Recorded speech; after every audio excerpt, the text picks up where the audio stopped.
Anda kembali di berita utama bersama saya Asri Gunawan.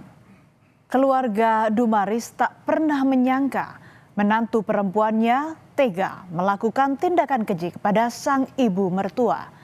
AF menjadi dalang pembunuhan dan pencurian di rumah mertua di Pekanbaru Riau yang terekam CCTV. AF tak sendiri. Sebagai dalang, ia mengajak 3 rekannya untuk berbuat keji. Lalu apa motif dibalik kejahatan sang menantu perempuan?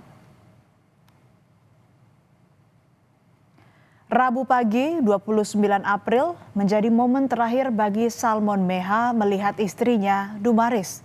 Sang istri tak mau diajak membayar pajak kendaraan dan memilih di rumah. Sekitar jam 11 siang, sang suami pulang dan heran mendapati pintu dalam keadaan terbuka. Kamar pun berantakan. Betapa terkejutnya Salmon melihat istrinya tak bergerak di kursi dapur. Menyadari belahan jiwanya sudah tak bernyawa, Salmon pun melaporkannya ke polisi.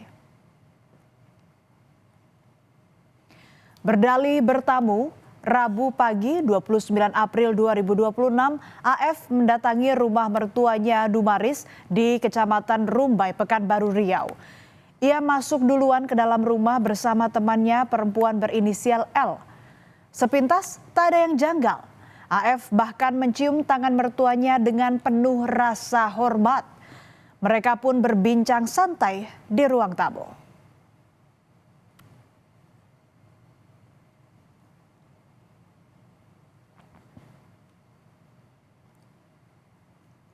Tak berselang, sang eksekutor pria berinisial SL masuk ke dalam rumah disusul satu pelaku lainnya yang juga laki-laki.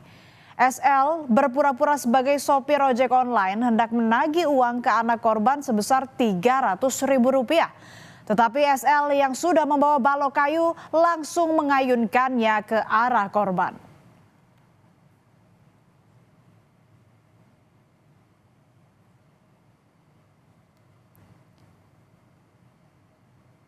Kemudian eksekutor kaget melihat ada kamera CCTV.